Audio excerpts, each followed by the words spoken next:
That's tough, you know, I mean, now that I do it, it's hard to look back at why I got started. There's so many great things about farming, about growing food, living on the land itself, living off of your own efforts very directly. I suppose, if anything,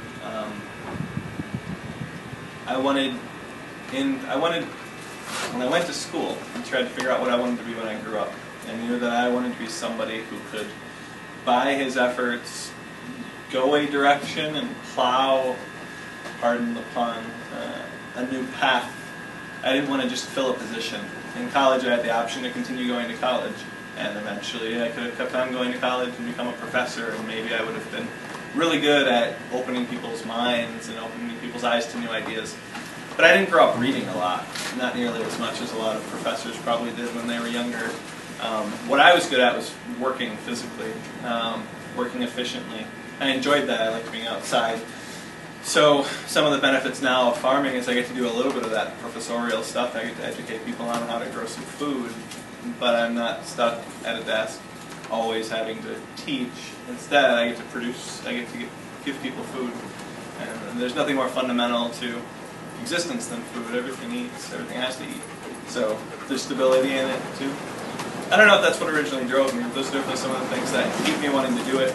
Some things I was thinking about at the time, I suppose. I was always a foodie. From little on, I was a foodie, and it seemed like a natural progression. I was in the natural food industry for a long time, and I really felt like I had outgrown that. What I believed about food and where I wanted my food to come from needed to be even more pure than that. So it seemed natural that my partner actually would be a farmer and that I would join him on the farm.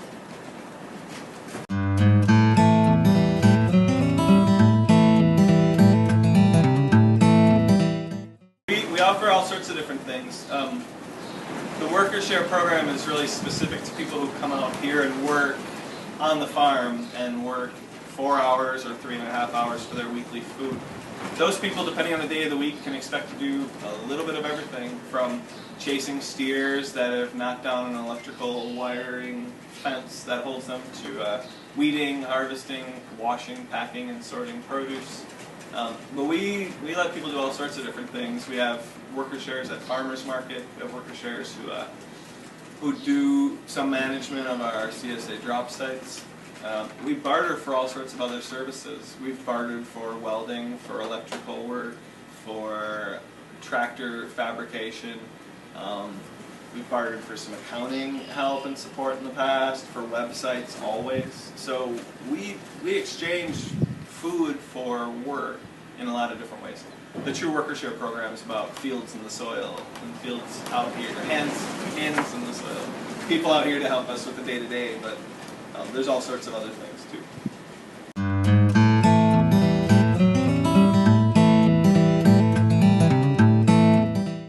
Well, I think that's a little bit in the eyes of the beholder, because there's not a defined or a specific definition out there that I know of. For me, it's changing the mindset from raising bees and chasing honey to raising bees to make sure you have healthy, that the bees are healthy and that they're an integral part of this system that we're working in. And like I said before, the bee industry for the last over 50 years has really been focused on how do we manipulate the bees into making more honey so that we can sell it at commodity prices. And that's not sustainable, that's not good for people, and it's not good for the bees. And the bees are suffering now. So we need to change our mindset, and we need to think about raising bees so that they are healthy organisms.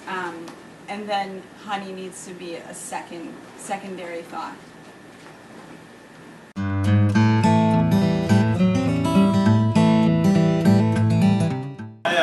I spent quite a while trying to figure out what to name a farm, and a lot of the farm names that I had in my head just from driving around in the countryside, they're pretty cheesy names that were just based on the area.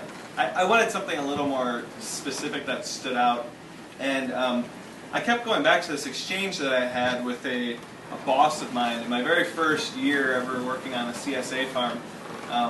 We were understaffed and we were up against really nasty weather. It was a terrible spring. And so I was the only person. We were running an 80-member CSA, and I was determining what went into the boxes and everything, doing most all of the work later in the year. So we didn't have much for the first couple weeks of CSA, and I was wild foraging for everything I could. I was going out into these mosquito-filled thickets trying to get enough black wild raspberries to get a share together. I was looking for mushrooms. I was hunting for watercress in local creeks, and I was able to throw together a respectable share. I wouldn't say a great share. I went up to the owner of the farm, who was the manager of it too, and I told her what I had, and I was relatively proud of myself. And she got real tense and said, "We're not making any progress out here. We're just living off the fat of the land." And that exchange stuck with me for a long time. And so I kept thinking, I don't want to be called like Fat Land Farm or Living Off the Fat of the Land Farm. That's really long. But I wrote it a few different ways, and I really liked the way it looked. And I figured in the era of Yahoo and some of these other funny names that are now in our modern vernacular, LotFotl can kind of work. And to me, intellectually, it has, and philosophically, it has value too. You know, what she wanted to do, and why she was frustrated, was that her attempts to exert her influence and get perfect carrots out of soils that probably had never seen carrots before failed, and that frustrated her. And what I was trying to do was go out and see what was actually abundant, what was actually produced on its own in the right set of circumstances.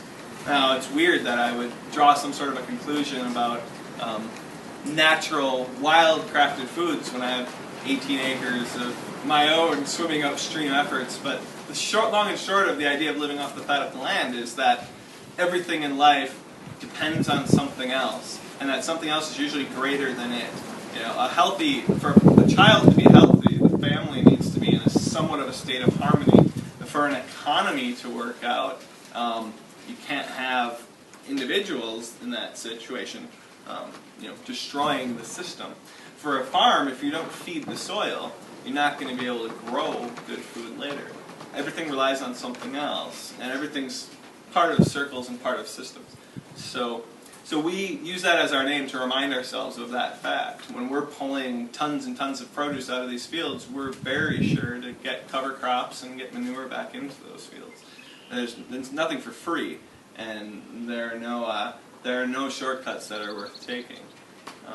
That's part of it, but really I just didn't know what else to call a farm.